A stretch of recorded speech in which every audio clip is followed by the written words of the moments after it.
My granddaddy caught a 12-pounder on a worm. Hey, before we get started, make sure you subscribe and send this to a couple people because I want to hear your thoughts on what we're talking about today. What's going on, everybody? Welcome back to the Dream Catchers Fishing channel. Today, I am really excited to talk about this one specific thing because I am overly passionate about it. It's in fact what I've leveraged my life on, and that is chasing giant bass, right? So today I wanted to talk about the ingredients on what I've noticed over a decade of guiding on targeting, catching, growing absolute freakzilla bass. Now, mind you, I'm in Western North Carolina and I get comments all the time. We'll put out a video saying caught a giant bass, and really I consider a giant bass anything in our region kind of over that 7-pound mark.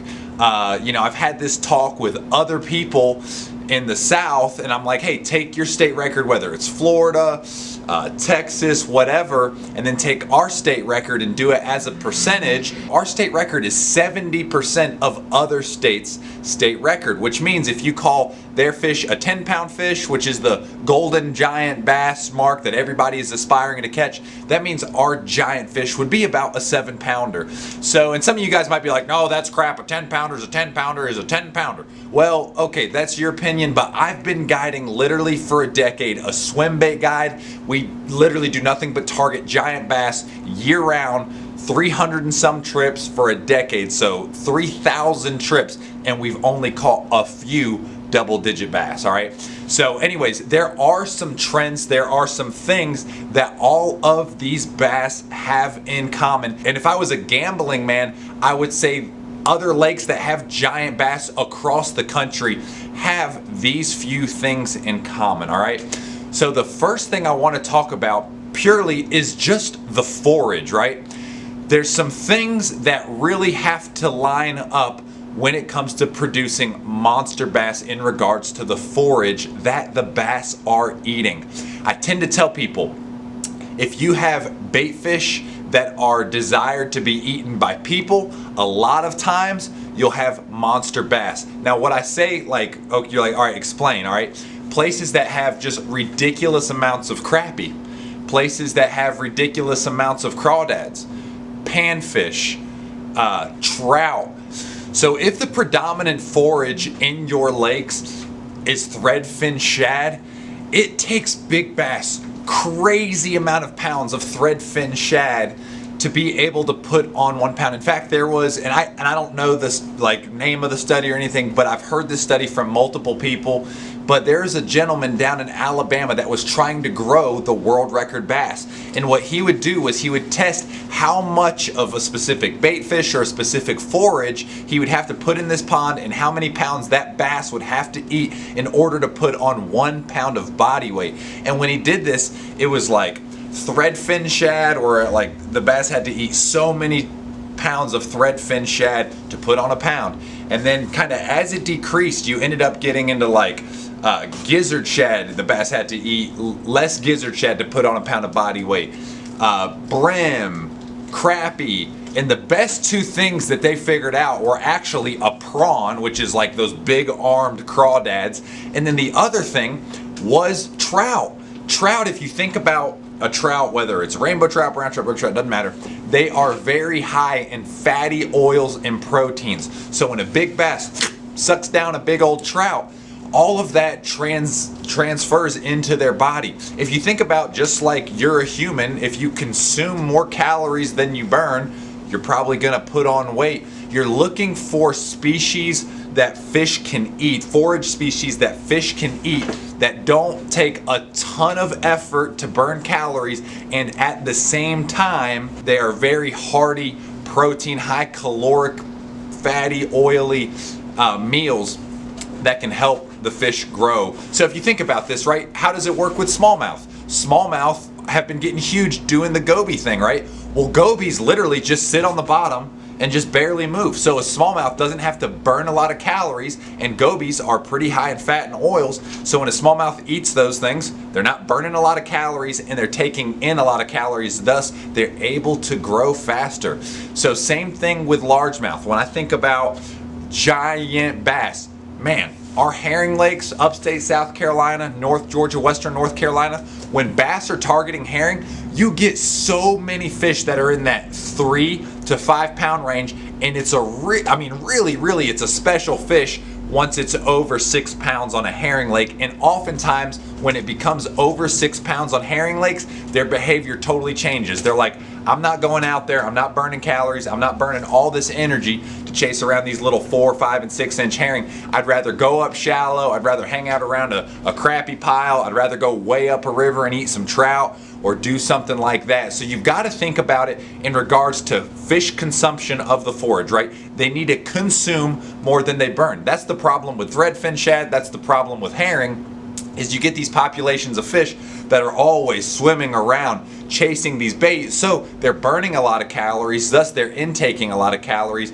and really the only thing that helps them grow is their age. They just over time just naturally grow, okay? I think another forage that is totally overlooked are yellow perch. If you think about how a yellow perch lives, right? They school up in little schools, usually on grass or sand points, and they're not nomadic or pelagic. They stay very stationary. So big bass can constantly go into these schools of yellow perch, feed on these yellow perch, and stay very residential. The other thing about a yellow perch is it's pretty much a baby walleye. That's all a yellow perch is. So if you think about how protein filled a walleye is, how yummy a walleye is for a human, dude, yellow perch are awesome to eat. So big bass do tend to target yellow perch. Okay, so when I think about lakes in our region that grow giant bass, okay, these are the factors that go around it. One, they need a forage to get them from infant stage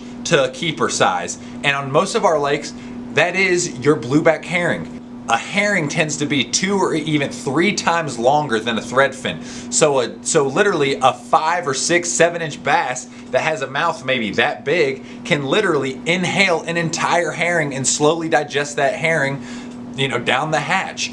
So you get blueback herring to get those fish from kind of that, I don't know, 7, 8 inches all the way up to 3 pounds really quick.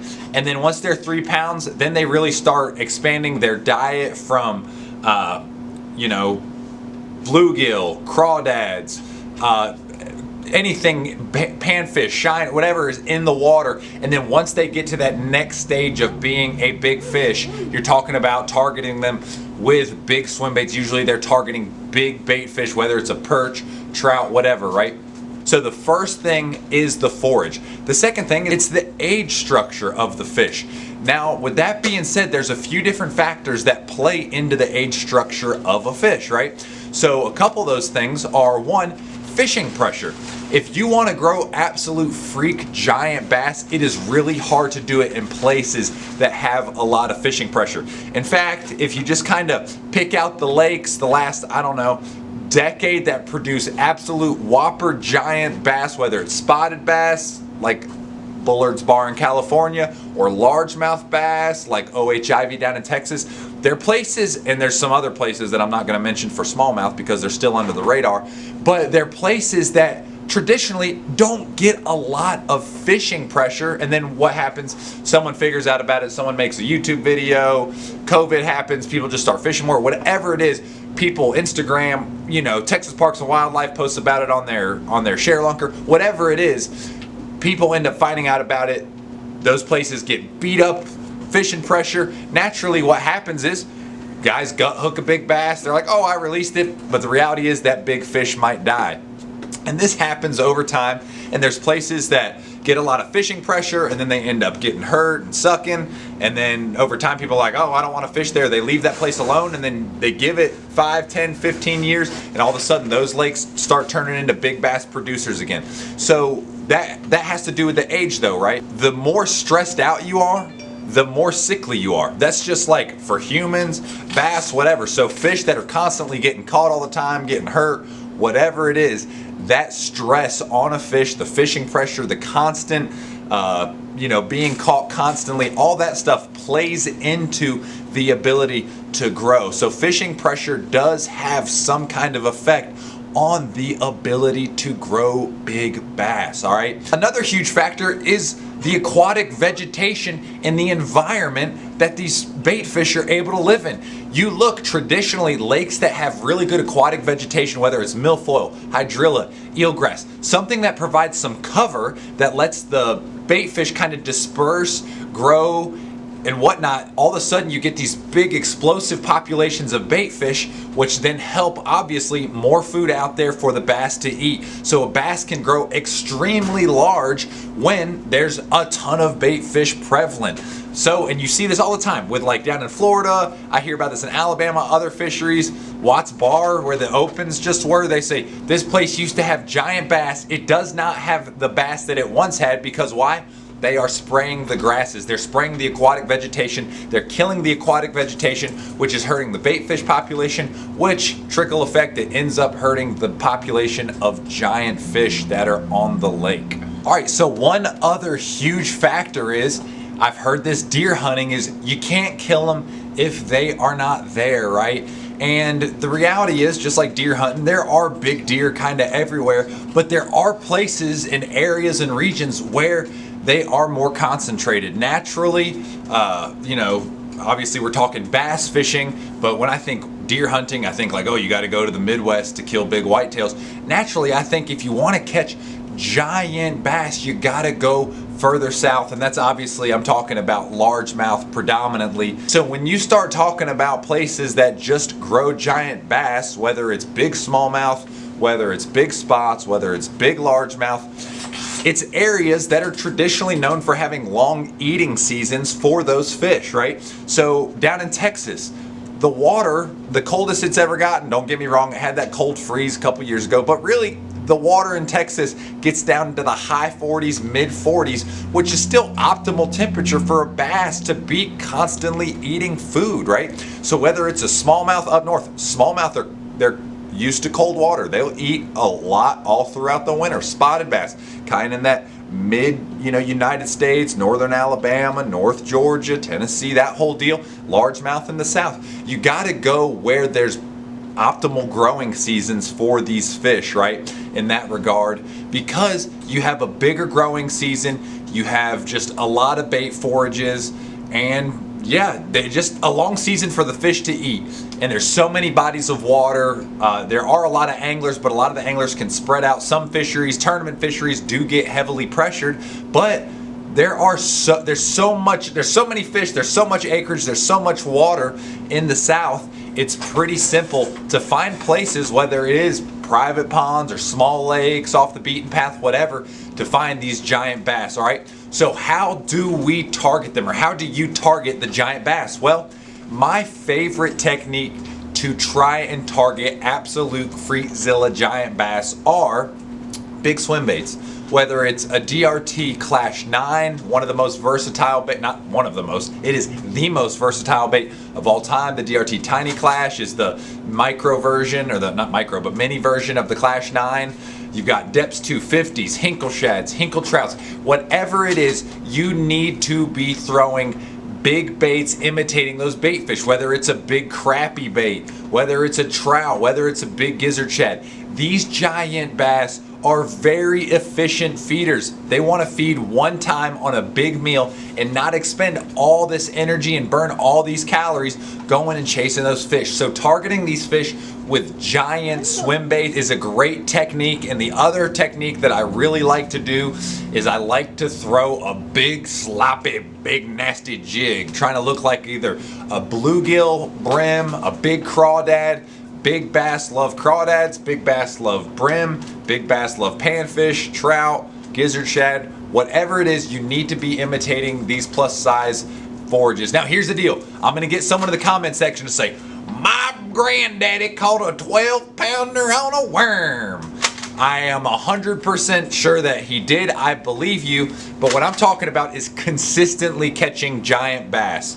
I have noticed, being a fishing guide, our most productive big fish seasons are Catching fish on big swim baits. Sure, I'll have a customer catch a 7.5, 8 pounder inevitably once a year on a drop shot or on a shaky head. But the reality is most giant bass, most of our consistent monster bass are actually eating big swim baits. We're targeting them on big fish structure. A lot of times these fish live on what I say very recognizable structure, whether it's a main lake point dock, maybe it's a point, maybe it's an isolated laydown, stuff that is very noticeable. Just a lot of times they've seen a spinnerbait, a worm, a jig, whatever it is. They've seen a lot of those baits over the course of their life, and they do have some kind of education around it. So I like to target those fish with big glide baits, big soft baits, like a Defiant 210 available at dreamcatchersfishing.com, Huddleston's, Depths 250, just these big oversized glide baits, and that's how I like to target these fish. So I hope that helped you think through all sorts of things, from why fish get big, where they get big, what they're eating to get big, and how to target these fish and have success out on the water. So anyways, I appreciate you guys. Thanks for watching. See you soon.